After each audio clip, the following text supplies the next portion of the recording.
셜록 홈즈. 실종된 3쿼터백.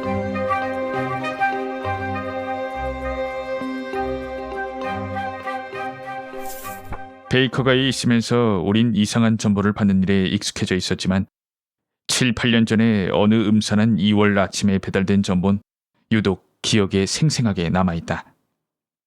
셜록 홈즈는 그것을 보고 15분간 곤혹스러운 표정을 지우지 못했다. 그것은 그의 앞으로 배달된 전보였는데 내용은 다음과 같았다. 내가 갈 때까지 기다려주기 바람. 엄청난 재난. 내일 꼭 필요한 라이트윙 3쿼터백 실종. 오버턴. 스트랜드 수인이 찍혀있고 10시 36분에 발송되었군. 홈즈는 전보를 되풀이해 읽으며 말했다. 오버턴 씨는 아주 흥분한 상태에서 이걸 보낸 게 분명해. 그래서 좀 횡설수설한 거야.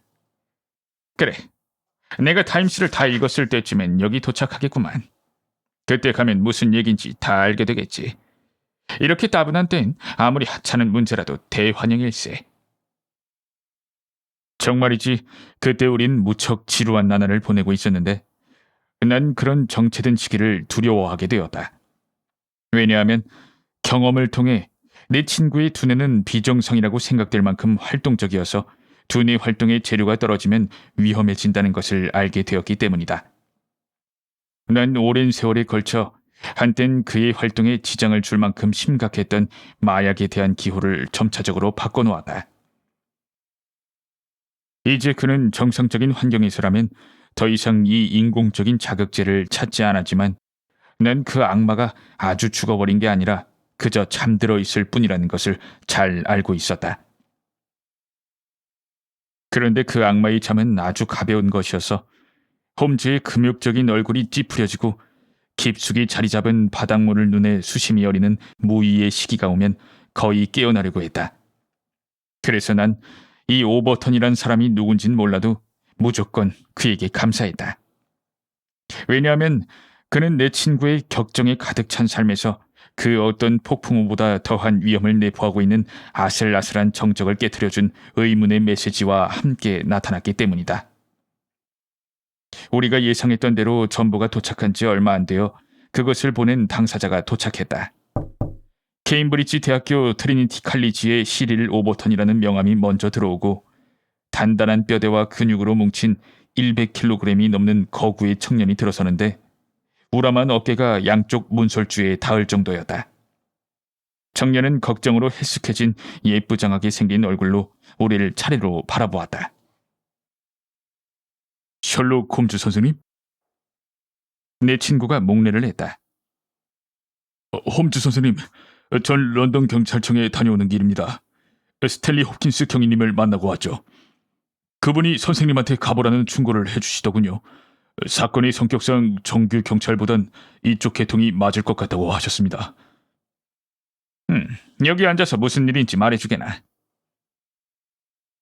홈즈 선생님, 끔찍한, 너무나도 끔찍한 일이에요.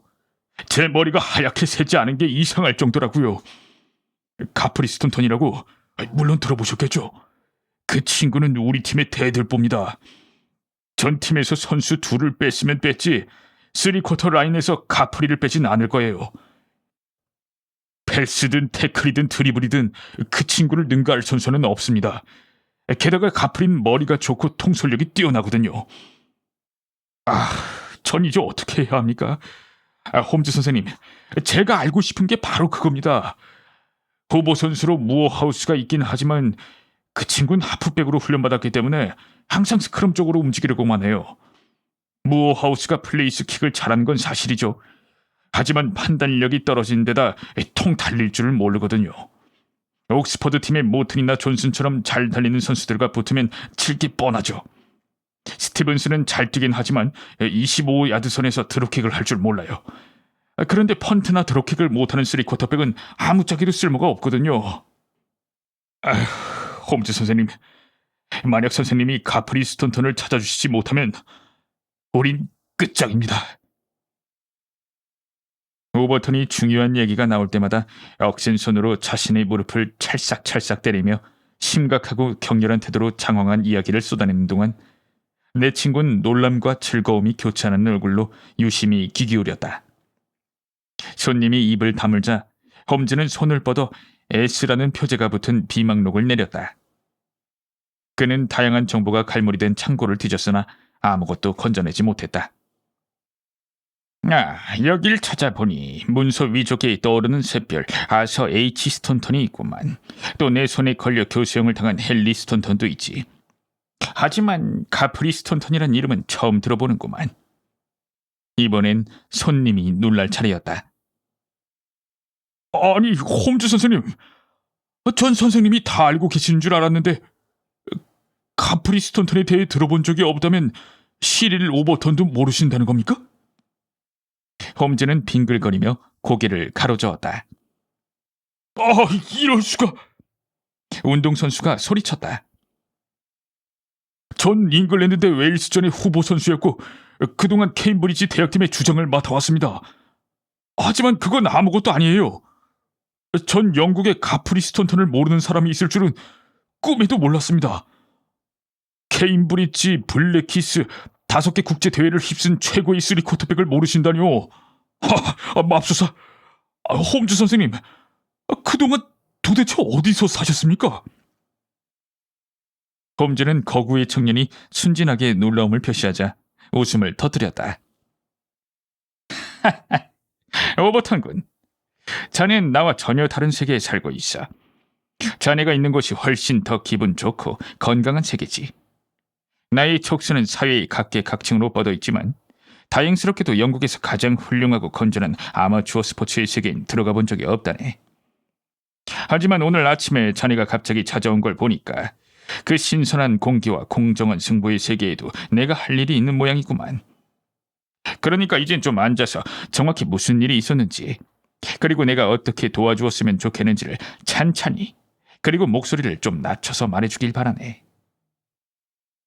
오버턴의 앳된 얼굴에 머리보단 근육을 쓰는 일이 더 익숙한 사람 특유의 곤혹스러운 표정이 떠올랐지만 그는 조금씩 이상한 이야기를 펼쳐놓기 시작했다. 청년의 말엔 반복과 모호한 표현이 많았는데 난 그런 것들을 생략할 작정이다. 홈즈 선생님, 그러니까 사실은 이렇습니다.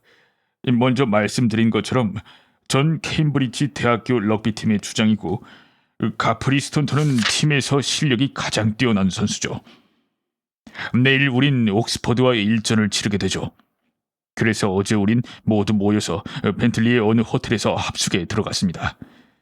저는 밤 10시에 선수들의 방을 돌면서 모두 잠자리에 들었는지 확인했죠.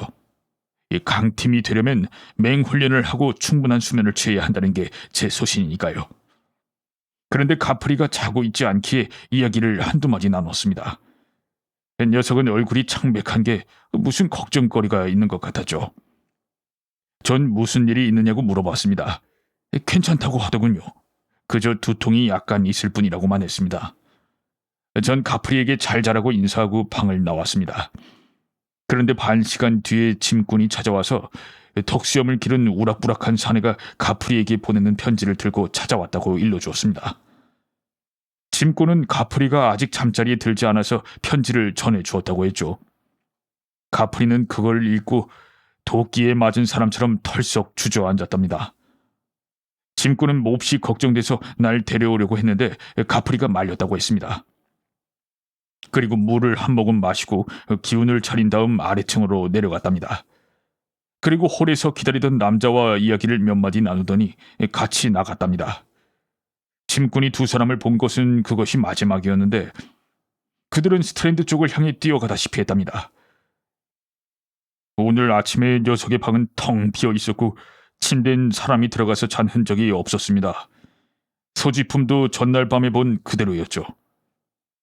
녀석은 낯선 사람이 가져온 편지를 받고 곧장 호텔을 나갔고 그 다음엔 아무 소식이 없는 겁니다. 전 녀석이 다시 돌아올 것 같지가 않아요. 가프린 투철한 운동선수라서 그럴 만한 사유 없이 제멋대로 훈련을 중단하고 주장에게 물을 먹일 녀석이 아닙니다. 맞아요. 그 녀석은 아주 가버린 거라고요. 우린 다신 녀석을 볼 수 없을 겁니다. 셜록 홈즈는 온 정신을 집중해서 이 아릇한 이야기에 귀 기울였다. 홈즈가 물었다. 자넨 그래서 어떻게 했나? 전 혹시라도 무슨 소식을 들을 수 있지 않을까 해서 케임브리지로 전보를 쳤습니다. 답장이 왔는데 녀석은 거기 나타나지 않았다고 합니다. 그 친구가 케임브리지로 돌아갈 수는 있었을까? 예, 늦은 시간에 기차가 있었으니까요. 11시 15분 기차요. 하지만 자네가 확인한 바에 따르면 스톤턴 군은 그 기차를 타지 않았지? 예, 녀석을 본 사람이 아무도 없습니다. 자넨 그 다음에 어떻게 했나? 마운트 제임스 경에게 전보를 줬습니다. 마운트 제임스 경한텐 왜? 가프리한텐 양친이 안 계세요. 제일 가까운 친척이 마운트 제임스 경이죠. 아마 숙부 되실 겁니다. 아, 그런가? 새로운 사실을 알게 되었구만. 마운트 제임스 경이라면 영국에서 몇 손가락 안에 드는 재산가일세. 예, 저도 가프리한테 그런 얘기를 들었습니다. 그런데 그분과 가까운 친척이라고? 예, 가프리가 상속자입니다. 그 영감은 나이가 80살 가까운 데다 통풍이 굉장히 심합니다. 사람들 얘기론 당구를 칠 때 분필가루가 필요 없을 정도라고 하더군요. 평생 동안 가프리에게 단돈 1실링도 줘본 적이 없는 지독한 노랑이죠. 하지만 전 재산이 다 그 친구한테 갈 겁니다. 마운트 제임스 경한테서 소식이 있었나? 아니요. 자넨 그 친구가 왜 마운트 제임스 경한테 갔을 거라고 생각하나? 글쎄요. 가프리한테는 어젯밤에 뭔가 걱정거리가 있었습니다. 그런데 그게 돈 때문이었다면 주체를 못할 정도로 돈이 많은 숙부를 찾아갔을 수도 있다는 거죠. 물론 제가 듣기론 여태까지 숙부한테 무슨 혜택을 받아본 적은 단 한 번도 없다고 하지만 말입니다. 가프린 그 노인네를 좋아하지 않았어요. 정말 어쩔 수 없는 상황이 아니라면 거기 가지 않았을 겁니다. 그건 금방 확인할 수 있어. 만약 그 친구가 친척되는 마운트 제임스 경한테 갔다면 그렇게 늦은 시간에 우락부락한 남자가 찾아온 것하며 그 친구가 편지를 읽고 몹시 동요한 일을 어떻게 설명할 건가? 시릴 오버턴은 두 손으로 머리를 싸쥐었다. 아으, 도대체 뭐가 뭔지 하나도 모르겠습니다. 알겠네. 마침 난 한가하네. 그러니까 즐거운 마음으로 이 일을 조사해보겠네. 난 자네한테 그 친구 없이 경기할 준비를 할 것을 심각하게 권고하네. 자네가 말했듯이 그 친구가 그런 식으로 떠난 데는 어떤 절박한 사유가 있었을 거야. 그런데 마찬가지로 절박한 이유가 있어서 그 친구를 도로 데려와야 한다는 것이로구만. 이제 호텔에 같이 가서 그 짐꾼한테 새로운 정보를 얻어낼 수 있는지 보기로 하자고. 지위가 낮은 증인들을 안심시켜주는 재주가 뛰어난 셜록 홈즈는 가프리 스톤턴의 빈 방에서 짐꾼이 가지고 있는 정보를 순식간에 모조리 뽑아냈다. 전날 밤에 찾아온 손님은 신사도 노동자도 아니었다. 짐꾼의 말에 따르면 그저 중간쯤으로 보이는 이였는데 나이는 50살, 반백이 된 턱수염을 길렀고 창백한 얼굴에 옷차림은 수수했다. 그 사내부터가 몹시 당황한 것 같았다. 그는 편지를 내밀 때 손을 부들부들 떨었다. 가프리 스톤턴은 편지를 주머니에 쑤셔넣었다. 스톤턴은 홀에서 그 사내를 만났을 때 악수를 나누지 않았다. 두 사람은 몇 마디 말을 주고받았는데 알아들을 수 있는 말은 고작 시간이라는 단어 하나뿐이었다. 그리고 두 사람은 앞서 말했던 것처럼 급하게 뛰어나갔다. 그때 홀에 걸려있던 시계는 막 10시 반을 가리키고 있었다. 어디 보시나. 자네가 주간 담당이로구만. 그렇지? 홈즈는 스톤턴의 침대에 걸터 앉으며 말했다. 맞습니다, 선생님. 전 밤 11시면 근무가 끝납니다. 야간 담당은 특별한 건 못 봤을 거야. 그렇지? 예, 그렇습니다, 선생님. 밤늦게 극장 패거리가 몰려온 것 말곤 아무도 없었답니다. 어제 낮에 하루 종일 근무했나? 예, 선생님. 스톤턴 군한테 우편물을 갖다 준 적이 있었나? 예, 선생님. 전보가 한 통 왔습니다. 하하, 거참 흥미롭구만. 그게 몇 시였지? 예, 6시쯤이요. 스톤턴 군은 그 전보가 왔을 때 어디 있었나? 이 방에 있었습니다. 전보를 뜯을 때 자네도 옆에 있었나? 예, 선생님. 이 답장이 있을지 몰라서 기다렸죠. 하, 답장을 쓰던가? 예, 선생님. 이 답장을 쓰시더군요. 자네가 그걸 받았나? 아니요. 스톤턴 씨가 직접 들고 나가셨습니다.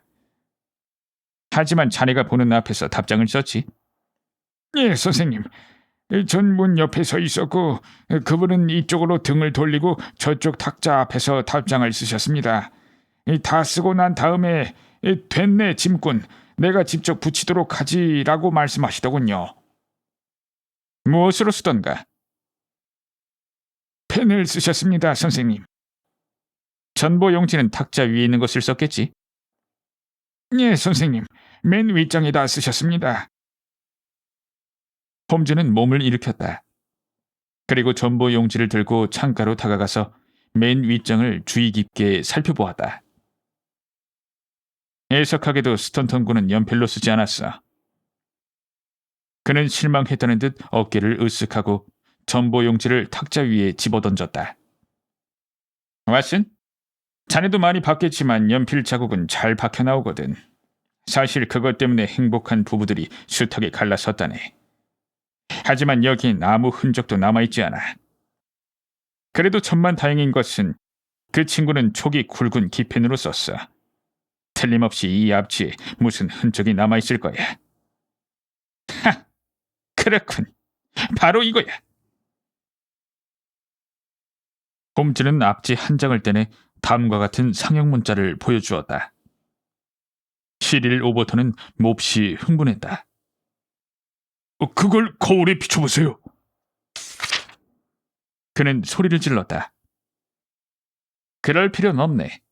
종이가 얇아서 뒤집어보면 글씨가 나타나거든. 자, 이걸 보게나. 홈즈는 앞지를 뒤집었고 우린 글씨를 읽었다. 그러니까 이건 가프리 스톤턴이 사라지기 몇 시간 전에 보낸 급전의 마지막 부분일세.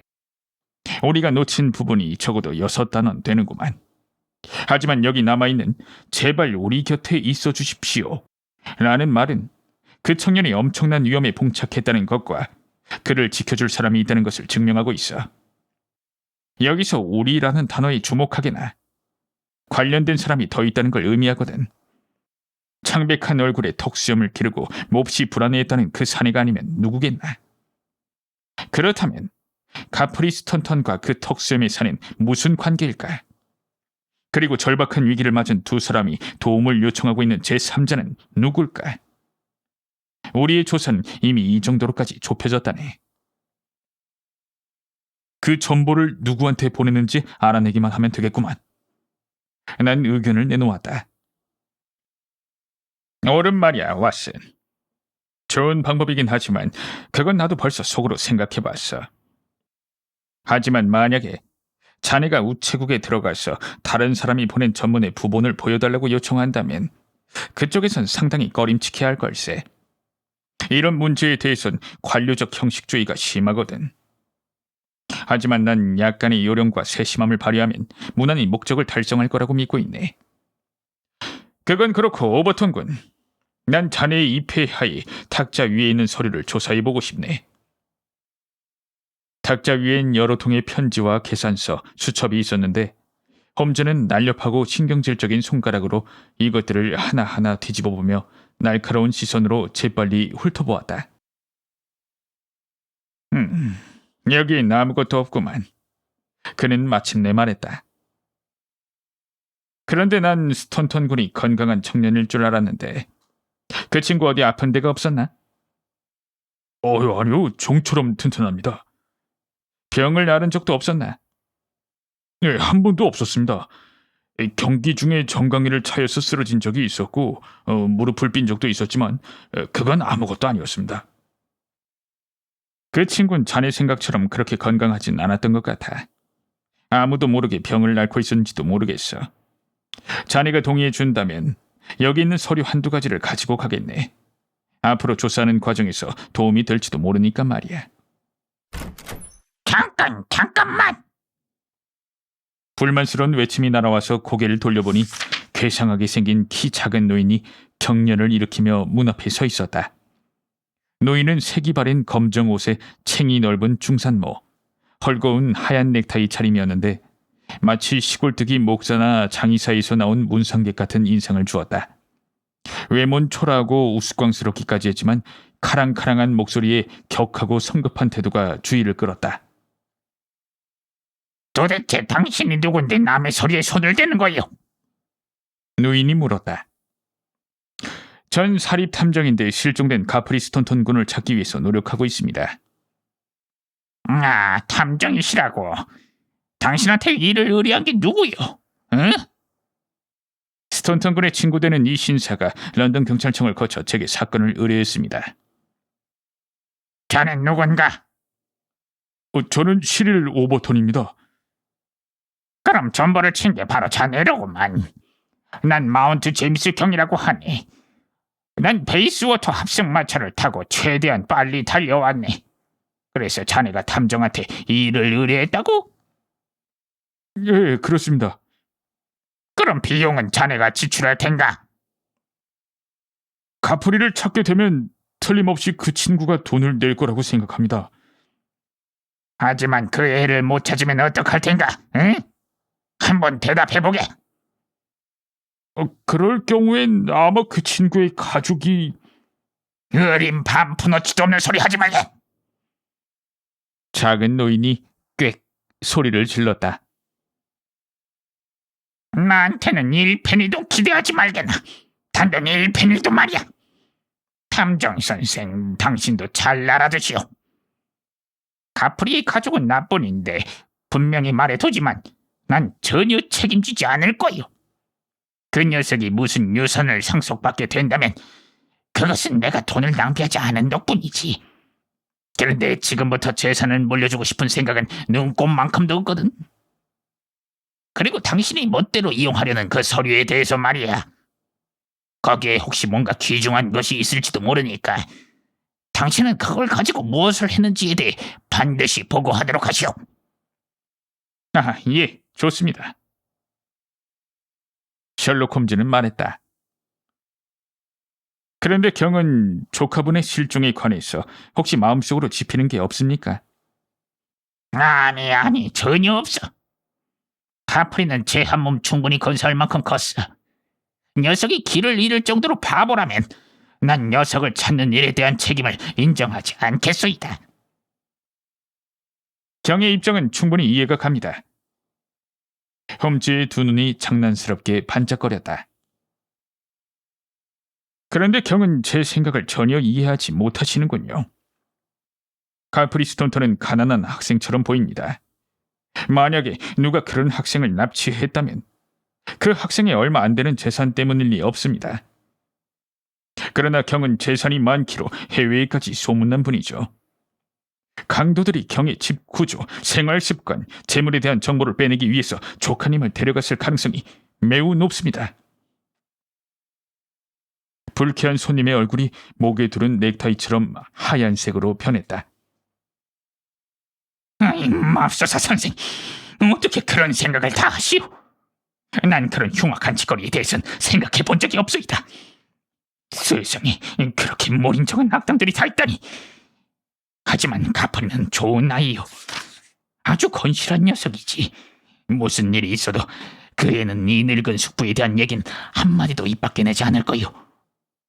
당장 오늘 안으로 금괴를 은행으로 옮겨놓아야겠어.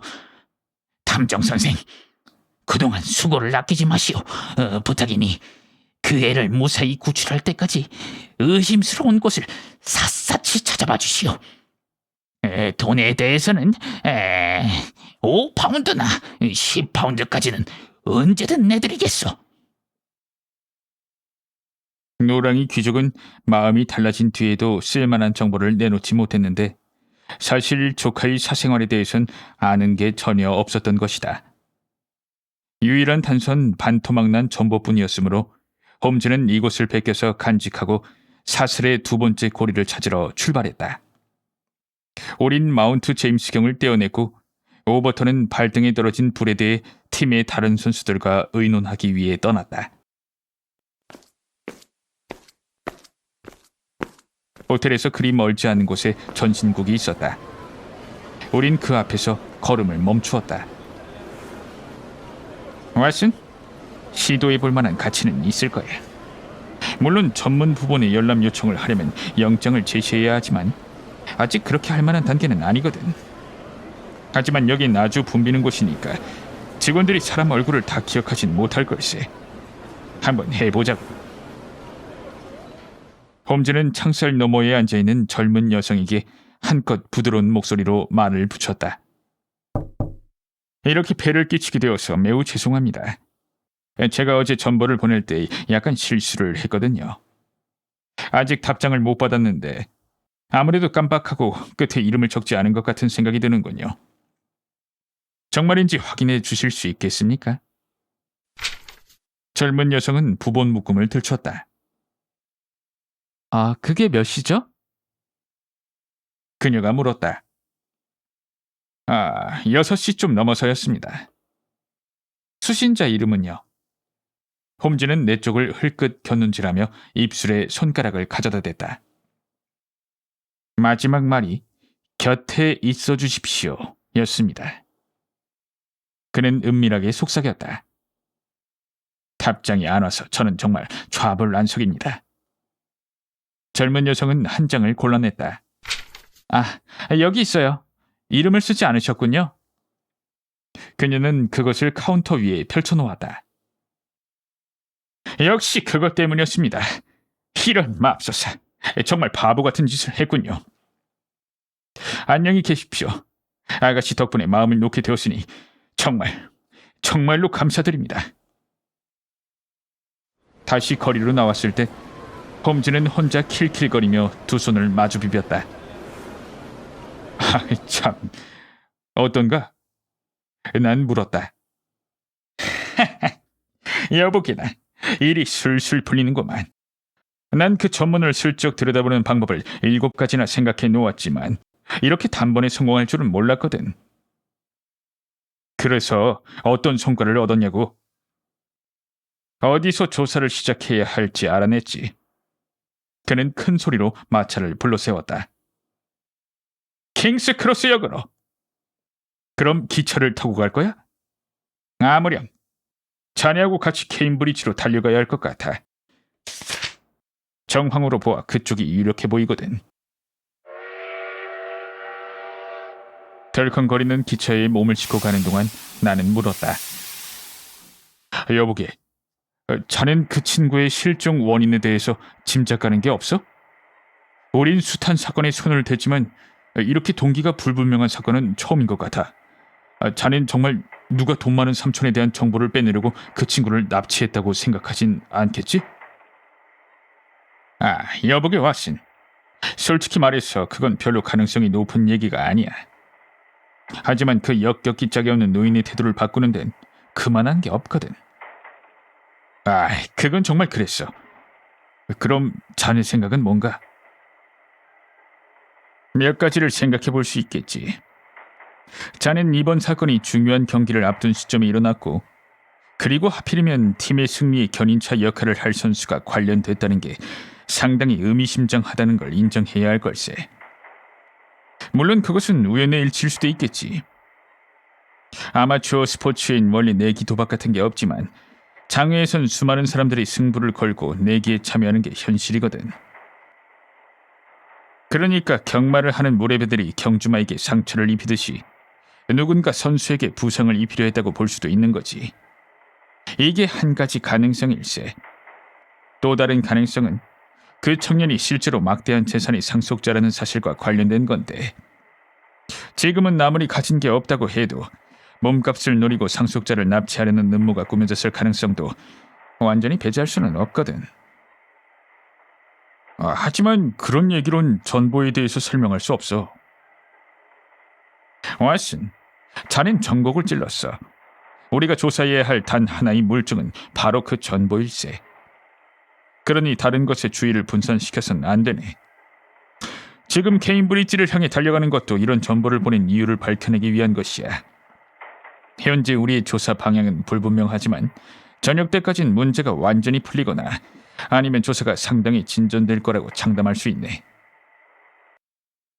오래된 대학 도시에 도착하자 날이 벌써 어둑어둑해졌다.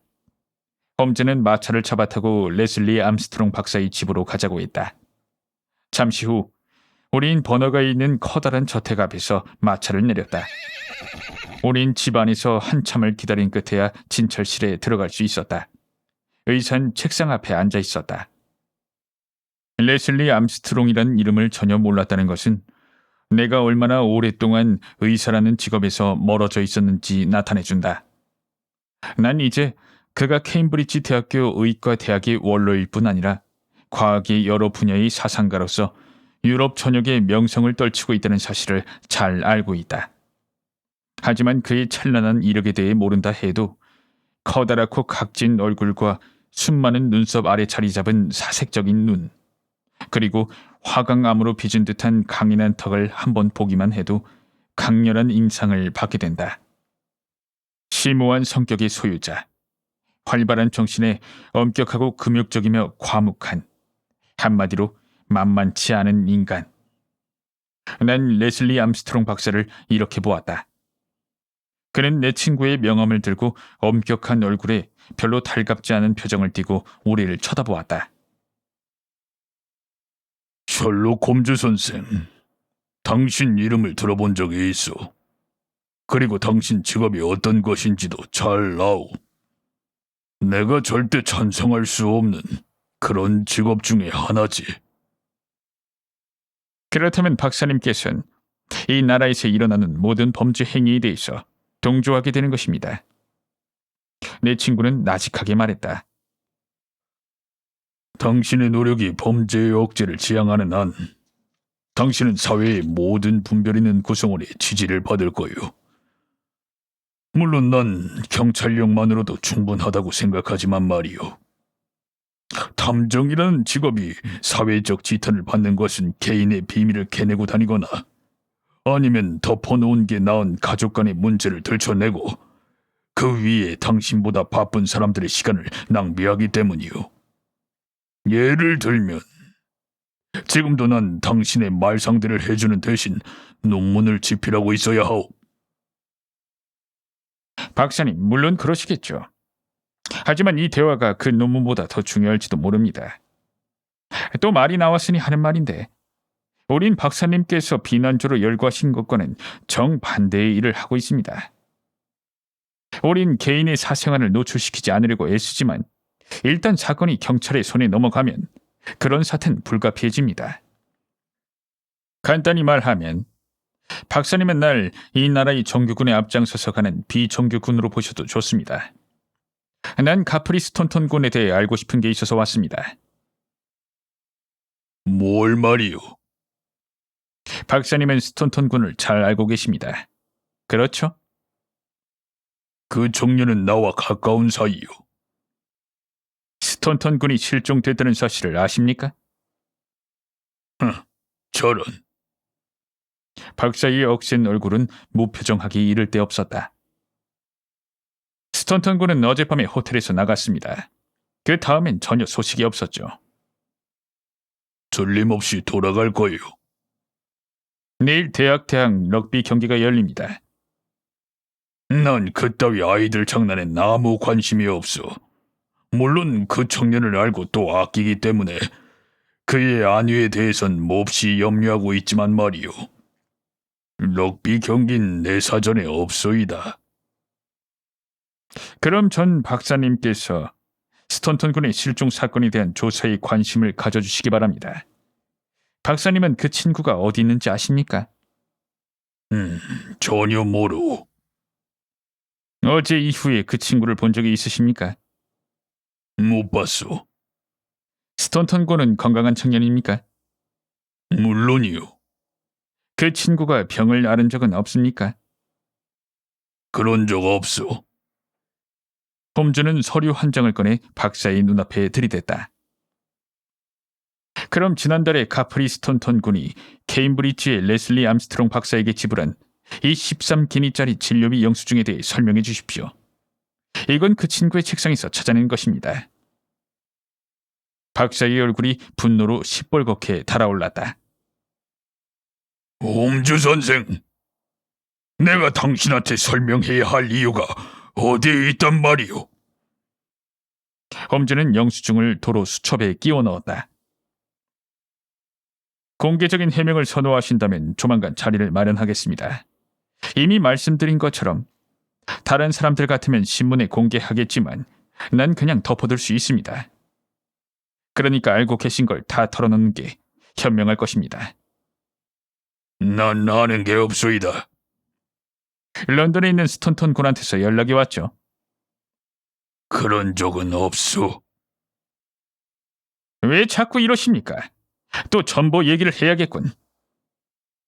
홈즈는 지친 듯 한숨을 푹 내쉬었다. 어제 저녁 6시 15분 런던의 가프리 스톤턴은 박사님에게 급전을 보냈는데 그것은 사건과 관계 있는 것이 분명합니다.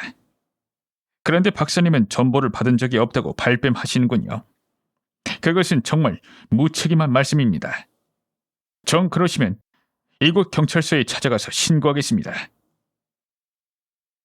레슬리 암스트롱 박사는 벌떡 일어났다. 그의 시커먼 얼굴은 분노로 주홍빛이 되었다. 미안하지만 내 집에서 나가주시오. 당신한테 사건을 의뢰한 마운트 제임스 경한테 가서 난 경이나 경의 대리인과는 상대하고 싶지 않다고 말하시오. 됐소이다. 더 이상 아무 말 듣기 싫소. 박사는 맹렬한 기세로 설렁줄을 잡아당겼다.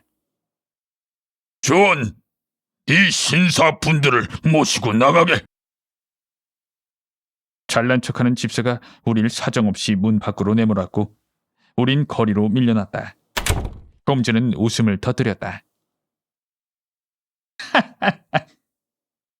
레슬리 암스트롱 박사는 성깔이나 기질이 보통이 아니로구만. 난 저만한 인물을 본 적이 없어. 박사가 그런 쪽으로 재능을 발휘한다면 저 유명한 모리어티가 남긴 공백을 메워주기 부족함이 없을 거야. 여보기나, 이제 우린 이 불친절한 마을에서 아는 사람 하나 없이 오도 가도 못하는 가엾은 신세가 됐네. 마침 암스트롱의 집 앞에 우리한테 꼭 맞는 여관이 하나 있구만. 자넨 저기 들어가서 앞줄에 방을 잡아놓고 오늘 밤에 필요한 물건을 사놓게나. 난 그동안 몇 가지 조사를 하고 있네. 하지만 그 몇 가지 조사가 예상보다 훨씬 길어지는 바람에 그는 9시가 다 돼서야 여관에 돌아왔다. 잔뜩 먼지를 뒤집어 쓴 그는 핏기 없는 얼굴로 풀이 죽은 채 허기와 피로로 지쳐 있었다. 식탁엔 차갑게 식은 저녁 식사가 준비되어 있었는데 그는 허기진 배를 채우고 파이프에 불을 붙인 다음에야 일이 잘 안 풀릴 때 항상 그렇듯 반쯤은 장난스러우면서도 냉정하기 그지없는 태도를 회복할 수 있었다. 마차 바퀴 소리가 들려오자 그는 벌떡 일어나 창밖을 내다보았다. 가스등 불빛 아래 회색말 두 필이 끄는 부러움이 의사의 저택 앞에 서 있는 게 보였다. 3시간 만에 돌아오는구만. 홈즈는 말했다. 저녁 6시 반에 출발해서 지금 도착했으니까 말이야. 그 정도면 반경 16km에서 20km 거리인데 박사는 매일 한두 번씩 저렇게 나갔다 온다네. 의사들이 다 그렇지 뭐. 하지만 암스트롱 박사는 일반 의가 아니야. 저 사람은 대학 강의를 나가는 전문의 일세. 저술 작업에서 시간을 빼는 일반 진료는 하지 않아. 귀찮기 짝이 없을 텐데 왜 저렇게 멀리 왕진을 다니는 것일까? 그리고 누구한테 가는 거지? 아마 마부는... 왓슨? 난 제일 먼저 마부한테 접근했네. 내가 그렇게 안 했을 것 같은가? 하지만 마부가 원래부터 그렇게 막대먹은 인간이어서 그랬는지 아니면 주인의 사주가 있었는지는 알 수 없지만 나한테 개를 풀어놓는 만행을 저질렀네. 물론 개도 사람도 내 지팡이를 좋아하진 않았지만 그것으로 끝이었어. 그 다음엔 아주 살벌한 분위기가 조성돼서 더 이상 조사를 진행하는 것이 불가능했으니까 말이야. 나한테 정보를 준 사람은 우리 여관 마당에 나와 있는 친절한 주민뿐이었네. 그가 박사의 생활 습관이며 매일 왕진을 다닌다는 얘기를 들려줬지. 그런데 바로 그때 그 사람의 말을 증명이라도 하려는 것처럼 마차가 문 앞에 나타나더군. 한번 따라가 보지 그랬나? 와슨 훌륭하이. 자넨 오늘 밤엔 정말 기지가 번뜩이는구만. 나도 그 생각을 했네. 자네도 봤겠지만 이 여관 옆에 자전거포가 있거든. 난 그 집으로 뛰어 들어가서 자전거를 한 대 빌렸어. 그리고 마차가 시야에서 사라지기 전에 뒤를 쫓기 시작했지. 난 금방 마차를 따라잡았고 신중하게 100m 정도의 간격을 두고 시내를 완전히 벗어날 때까지 마차 불빛을 쫓아갔네. 그런데 한참 시골길을 달리는데 분통 터지는 일이 생겼네. 마차가 멈추더니 의사가 내려서 빠른 걸음으로 이쪽으로 다가오더군. 그리고 역시 자전거에서 내려서 있는 나한테 다가와 조롱하는 듯한 말투로 자기 마차가 좁은 도로를 막고 있어서 내 자전거가 못 나가는 게 아니냐고, 먼저 지나가는 게 어떻겠느냐고 했네. 그 얄미운 말솜씨는 정말 혀를 내두를 지경이었어. 난 곧 자전거에 올라타고 마차를 지나 앞으로 몇 킬로미터를 더 달려갔네. 그리고 편리한 장소를 골라 자전거를 세우고 마차가 지나가기를 기다렸지. 하지만 마차는 오지 않았어. 그렇다면 아까 올 때 받은 몇 개의 갈림길 중 하나로 꺾인 것이 분명했지. 난 자전거를 타고 되돌아갔지만 마차는 아무데도 없더군. 그런데 그놈의 마차가 이제야 돌아온 걸세. 물론 처음엔 박사의 왕진과 가프리 스톤턴의 실종을 연계시킬 만한 특별한 이유가 없었네. 그저 암스트롱 박사에 관한 모든 것이 흥미롭다는 막연한 이유로 조사하려고 했을 뿐이야. 그런데 박사가 그렇게 왕진을 다니면서 혹시라도 뒤를 밟는 사람이 없는지 빈틈없이 경계한다는 사실을 알고 보니까 이 일이 더욱 예사롭지 않아 보이는군. 난 사실을 알아내기 전까진 절대로 물러서지 않을 걸세. 우린 내일도 미행할 수 있잖아. 우리? 일은 자네가 생각하는 것처럼 그렇게 간단하지가 않아. 자넨 이곳 케임브리지셔의 주의 지리를 잘 모르고 있어. 안 그런가? 이곳에선 몸을 숨기는 것이 그렇게 만만한 일이 아니야. 오늘 밤에 자전거를 타고 지나간 곳도 전부 자네 손바닥처럼 밋밋하고 깨끗하더구만.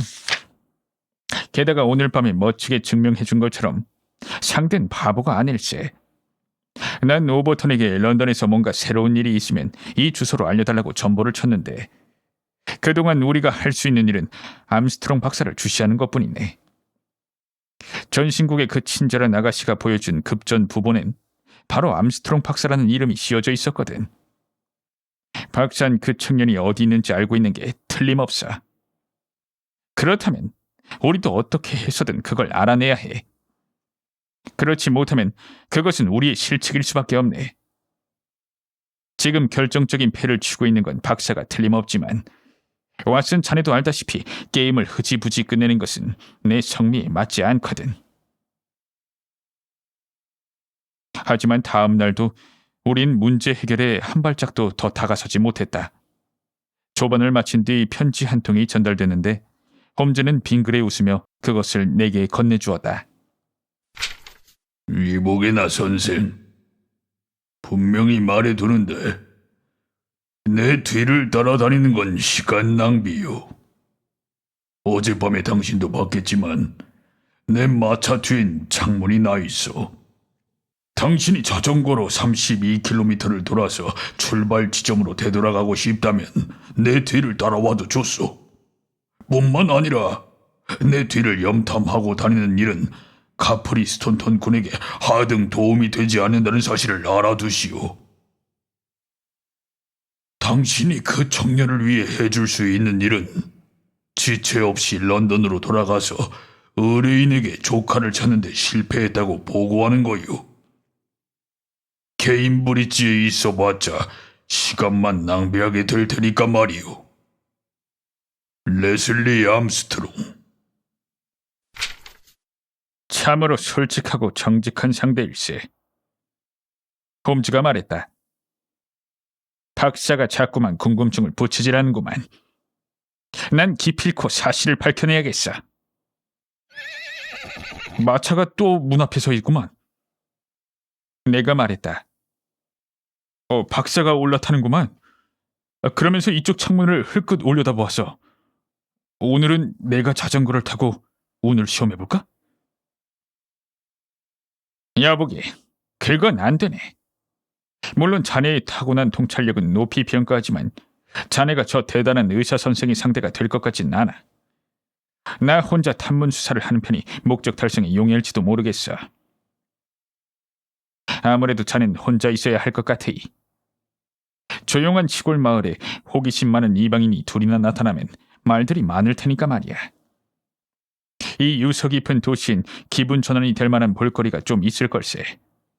어두워지기 전에 돌아와서 좀 더 희망찬 보고를 할 수 있으면 좋겠구만. 하지만 내 친구는 한 번 더 실패를 겪을 운명이었다. 그는 한밤중에 빈손으로 기진맥진해서 돌아왔다. 왓슨, 오늘 하루도 공쳤네. 난 박사가 간 방향으로 가서 하루 종일 케임브리 쪽 마을을 뒤지고 다녔어. 그리고 선술집 주인을 비롯해서 지역의 소식통을 만나 의견을 교환했지. 꽤 넓은 지역을 훑었다네. 첼스터턴, 히스턴, 워터비치, 오킹턴을 차례로 조사했지만 결과는 실망스러웠어. 하지만 말두 피리 끄는 부루원 마차가 매일같이 나타났다면 그렇게 한적한 고장에선 틀림없이 사람들 눈에 띄었을 텐데. 박사가 다시 점수를 올린 거야. 나한테 점 본 곳 없었나? 있어. 내가 뜯어봤지. 여기 있네. 트리니티 칼리지의 제레미 딕슨에게 폼피를 달라고 하세요. 무슨 말인지 통 모르겠는데? 난 무슨 말인지 알겠어. 내가 뭘 물어봤더니 오버턴이란 친구가 이런 답장을 보내준 걸세. 제레미 딕슨에게 연락해봐야겠군. 다음번엔 틀림없이 행운이 우리 편일 거야. 그건 그렇고 경기 소식은? 이 지역의 석간신문 마지막 판에 상세한 기사가 실렸어. 옥스퍼드 대학이 1골 2트라이 차이로 케임브리지를 눌렀어. 기사 마지막에 이런 얘기가 있네. 케임브리지 팀의 패배는 전적으로 국제적인 선수 가프리 스톤턴이 경기에 불참한 탓인데 게임의 매 고비마다 스톤턴 선수의 빈자리가 크게 느껴졌다. 3쿼터 라인이 손발이 맞지 않고 공격과 수비가 약화되어 팀 전체는 열심히 싸웠음에도 전력은 크게 떨어졌다. 오버턴 군의 불길한 예감이 그대로 적중했구만. 홈즈가 말했다. 개인적으로 난 암스트롱 박사와 같은 생각이야. 럭비는 내 사전에 없으니까 말이지. 왓슨, 오늘 밤은 일찍 잠자리에 들게나. 내 예감에 따르면 내일은 바쁜 하루가 될 테니까 말이야. 다음 날 아침 잠자리에서 빠져나온 난 홈즈를 보고 기겁을 했다. 그는 자그마한 피하 주사기를 들고 난로가에 앉아 있었다. 난 주사기를 그의 유일한 성격적 약점과 결부시켜 생각하게 되었는데 그의 손에서 주사기가 반짝거리는 걸 보자 최악의 상황이 연상되었던 것이다. 홈즈는 나의 놀란 표정을 보고 껄껄 웃으며 주사기를 탁자 위에 올려놓았다. 이런. 여보게나. 그렇게 불안해할 필요 없네. 이번에 이것은 악의 도구가 아니라 오히려 수수께끼를 푸는 열쇠임이 증명될 걸세. 난 이 주사기에 온 희망을 걸고 있어. 방금 정찰을 나갔다 왔는데 모든 게 다 순조롭다네. 왓슨, 아침을 든든히 먹어두게. 오늘은 암스트롱 박사의 뒤를 쫓을 예정이니까 말이야. 일단 그가 남겨놓은 냄새를 포착하면 난 쉬지도 먹지도 않고 그의 소굴까지 쫓아갈 작정이야. 그렇다면 박사는 일찌감치 출발할 테니까 음식을 싸가는 게 좋지 않을까? 박사의 마차가 밖에서 대기하고 있어. 내가 말했다. 염려하지 말게나. 먼저 가라고 하지 뭐. 마차를 타고 내가 쫓아갈 수 없는 곳까지 갈 수 있다면 정말 대단한 사람이지. 식사를 끝내고 아래층으로 내려가면 자네한테 탐정을 하나 소개해주겠네. 오늘 우린 할 일이 하나 있는데 그 분야에선 명성을 떨치고 있는 전문가라네. 아래층으로 내려갔을 때 홈즈는 앞장서서 마구간으로 갔다. 그리고 외양간 문을 열고 비글과 폭스하운드의 중간쯤 되는 땅딸막하고 귀는 축 처지고 흰색과 갈색이 섞인 얼룩개 한 마리를 꺼냈다. 홈즈가 말했다. 이 녀석이 바로 폼피라네. 폼피는 이 지역 사냥개 중에서 최고의 후각을 갖고 있지. 체격만 봐도 알 수 있듯이 그다지 빨리 뛰는 편은 못 되지만 냄새 하나는 기막히게 잘 맞거든. 자, 폼피. 네가 그렇게 빠르지 않다 해도 런던 출신의 중년 신사 둘에겐 너무 빠를지도 모른단다. 그래서 미안하지만 네 목걸이에 이 가죽줄을 채워야겠다. 자, 얘야. 이리 온. 네 실력을 한번 보여다오. 그는 개를 끌고 의사의 집 앞으로 갔다. 개는 잠깐 킁킁거리고 냄새를 맡으며 돌아다니더니 흥분한 듯 높은 소리로 낑낑거리며 줄이 팽팽하게 당겨지도록 거리를 내달았다. 반시간 뒤 우린 시내를 완전히 벗어나 시골길에서 종종 걸음을 치고 있었다. 오, 홈즈, 자네 어떻게 한 거야? 고색 청연하지만 가끔은 아주 유용하게 쓰이는 방법을 동원했지. 오늘 아침에 박사의 집 마당으로 슬쩍 들어가서 주사기에 가득 채워간 아니시드를 마차 뒷바퀴에 쐈다네. 폼피는 아니시드 냄새를 따라서 존 오그로츠, 영국 스코틀랜드의 최북단 지역까지 갈 걸세. 그리고 우리 친구 암스트롱은 케임브리지를 완전히 벗어나기 전까진 폼피를 떨쳐버리지 못할 거야. 나 교활한 인간 같으니라고. 지난밤에 나를 어떻게 따돌렸는지 알겠구만. 걔는 갑자기 큰 길에서 벗어나 풀이 자라는 소로로 접어들었다. 800m쯤 가자 길은 다시 넓은 도로로 이어졌고 도로는 오른쪽으로 획 꺾이며 우리가 방금 떠나온 도시를 향했다. 그리고 이 도로는 도시의 남쪽을 크게 우회해서 반대 방향에서 우리가 출발한 지점으로 향했다. 이렇게 뺑뺑이를 돈 게 순전히 우리 때문이었다는 건가? 홈즈는 말했다. 이 마을 저 마을 돌아다니며 아무리 조사해도 아무 성과가 없었던 게 당연한 일이었구만. 박사가 그런 행동을 한 것은 분명히 그럴 만한 까닭이 있었기 때문이었어. 그렇게 교묘한 속임수를 쓴 이유가 뭘까? 정말로 궁금하군. 이 오른쪽에 있는 게 트럼핑턴 마을일 거야. 그리고 저기 부러운 마차가 모퉁이를 돌아오고 있어. 왓슨, 빨리. 잘못하면 들키겠어. 홈즈는 버티는 폼피를 질질 끌고 밭으로 뛰어들었다. 우리가 울타리 그늘 아래 간신히 몸을 숨겼을 때 마차가 덜컹거리며 앞을 지났는데 그때 안에 탄 암스트롱 박사의 모습이 언뜻 보였다. 구부정한 어깨에 두 손으로 얼굴을 감싸고 있는 모습이 깊은 비탄에 잠긴 듯했다. 벗의 표정이 무거워진 걸 보니 그도 박사의 그런 모습을 본 것이 분명했다. 이번 사건의 결말이 좋지 않을 것 같은 예감이 들어. 곧 알게 되겠지. 이리 온, 폼피. 저기 집이 있어. 목적지에 다 온 것임에 틀림없었다. 폼피는 부러움의 마차 바퀴 자국이 아직 남아있는 정문 앞에서 정신없이 낑낑거리며 이리 뛰고 저리 뛰었다. 좁은 오솔길 한 줄기가 들판의 외딴집 앞으로 이어져 있었다. 홈즈가 개를 울타리에 묶어놓고 나서 우린 서둘러 집을 향해 다가갔다. 친구는 거칠게 짠 작은 문을 두드리고 또 두드렸지만 아무 대답이 없었다. 그러나 빈집은 아닌 것이 분명했는데 집 안에서 형언할 수 없을 만큼 슬픈 고통과 절망이 스며있는 나지막한 웅얼거림이 흘러나오고 있었기 때문이다. 홈즈는 가만히 있어서 어쩔 줄 모르고 있다가 흘끗 뒤를 돌아보았다. 우리가 방금 지나온 길을 부러움 한 대가 달려오고 있었는데 아무리 봐도 회색말 두 필이 끄는 마차가 분명했다. 맙소사, 박사가 돌아오고 있어. 홈즈는 소리쳤다. 할 수 없군. 우린 박사가 오기 전에 집 안에서 무슨 일이 있었는지 알아봐야 하네. 홈즈는 문을 열었고 우린 집 안으로 들어섰다. 웅얼거리는 소리는 점점 부풀어 올라 고통스러운 긴 흐느낌으로 변했다. 그 소린 2층에서 들려왔다. 홈즈는 쏜살같이 계단을 올라갔고 나도 그 뒤를 따랐다. 문 하나가 반쯤 열려 있었는데 그 문을 밀치고 들어간 우린 눈앞에 펼쳐진 광경을 보고 소스라치게 놀라 우뚝 섰다. 젊고 아름다운 여성이 싸늘한 시신이 되어 침대에 누워 있었다.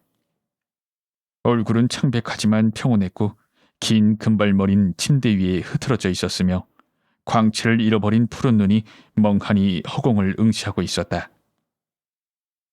침대 발치엔 한 청년이 반쯤 무릎을 꿇은 자세로 얼굴을 침대보에 묻고 온몸을 떨며 흐느끼고 있었다. 한없는 비탄에 사로잡힌 청년은 홈즈가 어깨에 손을 올려놓을 때까지 얼굴을 들지 않았다. 자네가 카퍼리 스톤턴 군인가? 예, 그렇습니다. 하지만 늦으셨군요. 이 사람은 죽었습니다. 망연자실한 청년은 우리가 연락을 받고 달려온 의사들일 거라고만 생각했다. 홈즈가 몇 마디 위로의 말을 건네며 그가 갑자기 자취를 감춘 바람에 친구들이 얼마나 놀랐는지 설명하려고 하는데 계단에서 발자국 소리가 들리더니 암스트롱이 의욕이 서린 험악한 얼굴로 방에 들어섰다. 신사 여러분, 드디어 목적을 달성하고 특별히 민감한 순간을 택해 쳐들어오셨구만. 그래. 망자 앞에서 시끄럽게 떠들어대진 않겠지만 내가 좀 더 젊었다면 당신들의 잔인한 행동을 그대로 묵과하진 않았을걸. 실례합니다만 암스트롱 박사, 우리 사이에 약간의 오해가 있는 것 같습니다. 내 친구는 점잖게 말했다. 우리와 같이 아래층으로 내려가 주신다면 피차 이 불행한 사태에 대한 이해를 도모할 수 있을 겁니다. 잠시 후 우린 험악한 얼굴의 의사와 아래층 거실에서 마주보고 있었다. 박사가 말했다. 어디 할 말이 있으면 해보시지. 먼저 박사님께서는 내가 마운트 제임스 경에게 고용된 사람이 아니라는 것과 나한테 그 귀족의 편을 들 생각은 눈꼽만큼도 없다는 것을 이해해 주시기 바랍니다. 사람이 실종됐을 때 나의 의문, 그의 안위를 확인하는 것인데 방금 확인이 끝났으니 난 나의 의무를 다한 것입니다. 또 나는 무슨 범죄가 저질러진 것이 아니라면 개인의 스캔들을 대중 앞에 공개하는 것이 아니라 오히려 그것을 덮어두기 위해 미력이 남아 다하려고 합니다.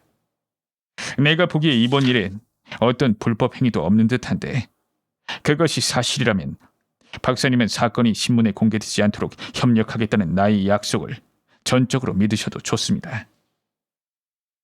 암스트롱 박사는 한 걸음 앞으로 나서서 홈즈의 손을 으스러지게 붙잡았다. 당신은 정말 좋은 사람이요. 내가 당신을 오판했소.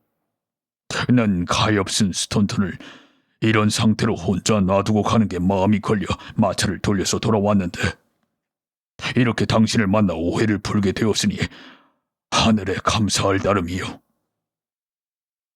자초지종을 설명하자면 아주 간단하오. 1년 전에 카퍼리 스톤턴은 런던의 하숙집에 잠시 머문 적이 있었는데 하숙집 주인의 딸을 뜨겁게 사랑하게 되었고 급기야는 결혼에 이르렀소. 카퍼리의 아내가 된 여성은 얼굴만 아름다운 것이 아니라 마음씨가 곱고 게다가 지성적이었소. 어떤 남자도 그런 아내에 대해선 부끄러워할 필요가 없을 거요. 하지만 카퍼린 저 괴팍한 늙은 귀족의 상속자였고 만일 그렇게 결혼한 사실이 알려진다면 상속은 완전히 물 건너갈 것이 분명했소. 넌 카프리와 잘 아는 사이였는데 여러모로 능력이 뛰어난 녀석을 각별히 아꼈소이다. 난 일 잊고 있지 않도록 힘껏 녀석을 도왔소. 우린 아무에게도 사실이 알려지지 않도록 최선을 다했는데 왜냐하면 그런 이야기가 한번 새 나가면 모두가 다 알게 되는 것은 시간 문제이기 때문이요. 이 외딴 집과 당사자의 조심성 덕분에 가포리는 지금까지 탈 없이 잘 지내왔소. 비밀을 아는 사람은 나하고 지금 트렁핑턴으로 도움을 청하러 간 충직한 하인뿐이요. 하지만 마침내 끔찍한 불행이 찾아왔는데 가프리의 아내가 무서운 병에 걸린 거요. 그것은 악성 폐결핵이었소. 불쌍한 녀석은 슬픔에 반쯤 넋이 나갔지만 이번 시합을 치르기 위해 런던에 갈 수밖에 없었소. 경기에 불참하려면 설명을 해야 했고 그러자면 자신의 비밀을 고백하지 않을 수 없었으니까 말이오. 난 녀석에게 용기를 북돋워 주려고 첨보를 보냈고 녀석은 내게 최선을 다해달라고 간청하는 내용의 답장을 보내왔소. 어떻게 했는지 모르겠지만 선생이 봤다는 정보가 바로 그거요. 난 가프리에게 상황이 얼마나 급한지는 말하지 않았는데 왜냐하면 그 친구가 여기 있어봤자 할 수 있는 일이 없다는 걸 잘 알고 있었기 때문이요. 하지만 여자의 아버지에겐 사실을 말해주었어. 그러자 그 사람이 경솔하게도 가프리에게 연락을 취한 거요. 가프리는 연락을 받자마자 반미치광이가 돼서 곧장 여기로 달려왔고 그 다음부터 오늘 아침에 죽음이 아내의 고통을 가져갈 때까지도 저 모양으로 침대 발치에 무릎을 꿇고 있었소. 홈즈 선생, 이것이 전부요. 난 선생과 친구 되는 분의 양식과 분별을 믿소이다. 홈즈는 박사의 손을 굳게 잡았다. 가세나, 왓슨. 그는 말했고 우린 슬픔의 집에서 창백한 겨울 햇살 속으로 나섰다.